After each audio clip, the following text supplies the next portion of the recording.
Hello everyone.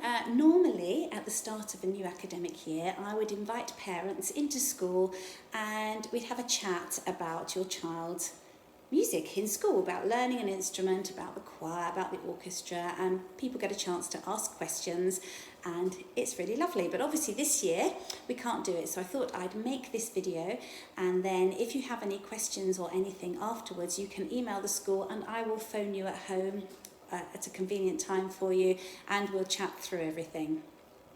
So in Key Stage 2, years 3, 4, 5 and 6, your child gets a chance to learn an instrument. You can learn the flute, the clarinet, the violin, the cello, the double bass, the trumpet, the trombone, the euphonium, the guitar or the piano. Now this week in year 3 we are going to go through and just chat about all of that, because that would have happened last year but didn't. So we will talk to them all about that. I will do that in their music lesson this week. So you might find if you're a year 3 parent, they're starting to come home chatting more about instruments and things like that.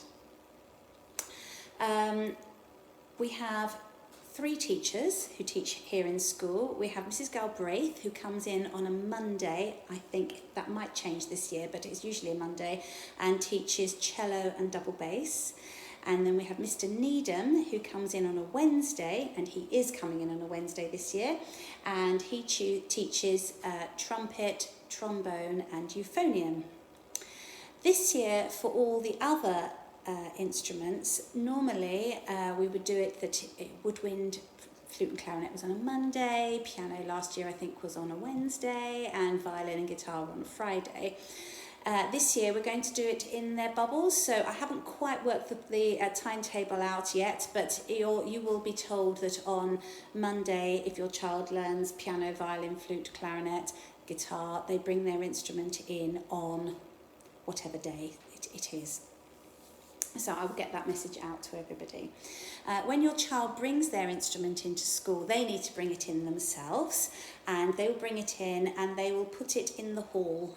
I will show them where they're going to put it, and music lessons are in the hall this year because we're having some work done on our music room at the moment, so they will have their music room lesson in the hall, and then they will take their instrument home with them at the end of the day. So sometimes some instruments have a little holiday in school for the week between lessons. That won't happen this year. They will take their instrument home and hopefully they will bring it back the following week for their next lesson.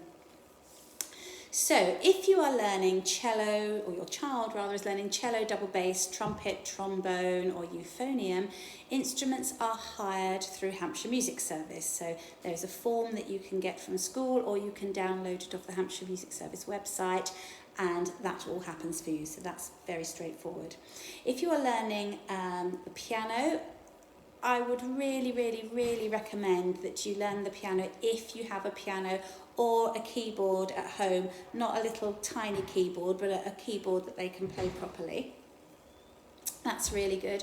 We have a couple of flutes and clarinets that are hired from school. I'm just trying to think. They possibly might be all on loan, but we can sort that out. Do call me and I will definitely help you source a good second-hand instrument, so don't worry about that. Violins, we have a large number of violins in school that can be hired. Sometimes if your child needs a particularly small size or something, then we might ask you to buy the first one and then they can hire the others. But wait until your child has been sized for a violin before you buy anything, and definitely make contact with me. One of the big things that I always talk to the children about and is my phrase, the P word, the practice. So as a parent, this is the bit that could be a little bit hard for you, because I would ask you, if your child is going to learn an instrument, you're going to be investing money in them learning an instrument, and it's a life skill. And talking from personal experience with my own children, so not even my own joy that I've had from music, but just the joy from watching my children perform, it is wonderful and you will love it. And if they choose the right instrument for them and they put the work in now while they're at primary school, you will have years ahead while they're at secondary school of loving seeing them perform and enjoying hearing them play. But it is practice, and unfortunately it is finding, really, we're only talking about 5 minutes. 5 minutes every day. Sometimes that can seem quite difficult to find in a busy schedule of a house, but 5 minutes is perfect. And I always used to do it after a slot, so maybe after breakfast. If you can fit it in the morning and then it's done for the day, that is fantastic. But I know sometimes that's quite hard. You've got to get everybody ready for school, and that doesn't always work quite so well. But try and find a time when they can do it, or if you're cooking dinner, and say, right, now's the time to bring your instrument in and play in the kitchen if you would like to hear them. It's quite good if you can hear them, because obviously they really enjoy being able to perform to somebody, which is really lovely, and show you what they can do. So a little bit of practice every day. Some instruments are a bit easier than others. A piano maybe is just there in the corner of a room, so that's easy for them to practice. A violin, you need to get out. It most probably will go out of tune. Just bring it in and I will tune it for you. Just leave a message with the office, or get your child to bring it in and get the message to me. Flutes and clarinets, you've got to put them away. You have to clean them again afterwards. So that 5 minutes practice initially can take a little bit more, but they will get quicker at it, and they will really see the results, and it is so worth it. So if you can, that is a really good thing to do. The cost of lessons, I've been told, just checked with the office, is £60 a term, and you need to pay by SCO Pay. I'm hoping you know what that is, but you can email the office and they will explain anything, or if there's any difficulty with paying for any reason, then just email the office and we'll do our best to help you. I think that, orchestra and choir. So normally we have a brilliant choir which all children in Key Stage 2 can voluntarily come along and sing in, and it's really fantastic. We do lots of concerts, we sing in the Abbey, we raise money for charity, we sing in different languages. The children have a great time, they sing in parts. We're not starting that up initially because obviously the children are in their class bubbles, but we will be doing singing as part of their class music lessons outside and having lots of fun. And I will definitely be thinking about trying to do some singing for Christmas and those important times of the year. So that's all in plan and in hand. We also have an amazing school orchestra. For a primary school, we have a fabulous school orchestra, and I'm hoping that will, obviously it will come back, it's just when it comes back. So we're just waiting for a bit more guidance on how we get that back and running. But it's one of the things to think about, because actually when the children go to orchestra, they're very proud of being in the school orchestra. Unfortunately, if you play the piano or the guitar, we don't have those in the school orchestra. I would say it's more important that your child plays the instrument they want. So if the piano is the instrument they want to play, let them play that. That is definitely important, all the same for the guitar.